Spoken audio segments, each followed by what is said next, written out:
music festival nhớ phải tên nó là music festival thì là lúc rồi cái con nó là chặt ít lúc buồn music đó thì là ít chả là cũng thấy thì guess thế đó đấy chỉ chầu ngô liền thế thì nó có thay của thì tại nó ít là cho món nhiều là do hùng gạo nó phải chỉ tên last week là giờ mà thế là có ý nó vào actually nó vào music festival nhá tên là nó thì là lúc giờ cả sau nó mới thu luôn để chặt vậy nên là qua hai và ta nói cho món cho qua ta nói cho món là lâu tôi lá thì giờ sao đâu mà là mua chỉ cho chúng là lâu liệu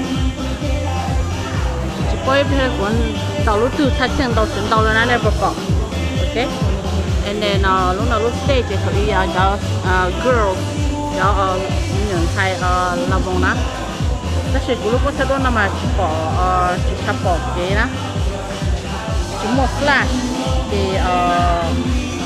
thay thì bỏ lên nó không được bỏ thay là bỏ cái alors votre initiation là donc après Océanienne Flore qui sont à mon avis présentes aussi vous les avez vus tout à l'heure. Michael, je l'ai aperçu tout à l'heure aussi. Michael, Seiya de nouveau, Rémi de nouveau, Lydie elle est là-bas, et Lara. Et Seiya et Lara. Tout le monde est là, on va tarder.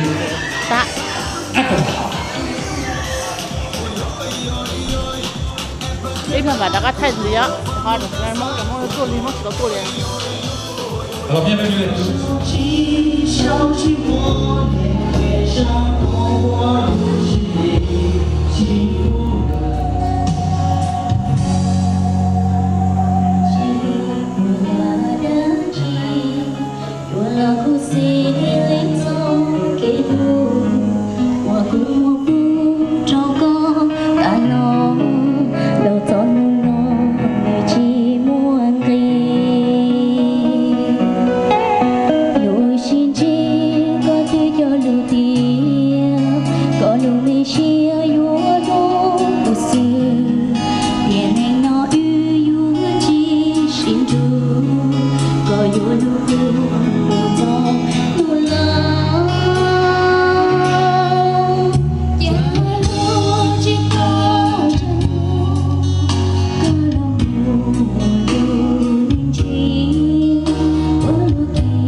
Oui, je vais vous interpréter une chanson, c'est une reprise de Christine Thion.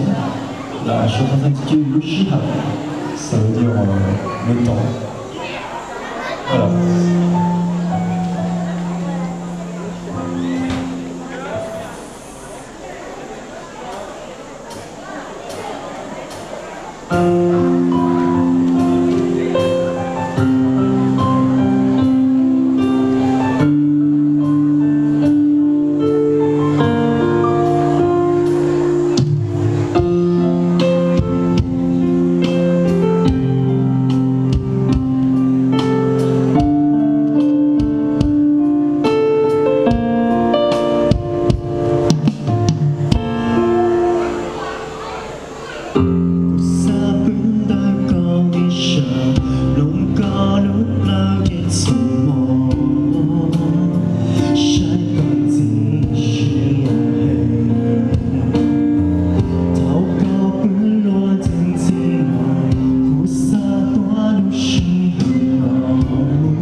Only just dream.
côté. Jean-Marie, t'es quoi? Bravo Jean-Marie. Et un grand merci aussi pour ton aide. Bravo Jean-Marie, merci. Il y a monsieur Philippe Solaire du Planeur Bleu, je le vois. Coucou. Avec sa fille Marion en face. Madame Sicobine, professeur d'anglais au collège. Et la famille Van Landegum. J'en passe, j'en passe. Et mais il y a mon ami Michel. Ah, Michel, notre super.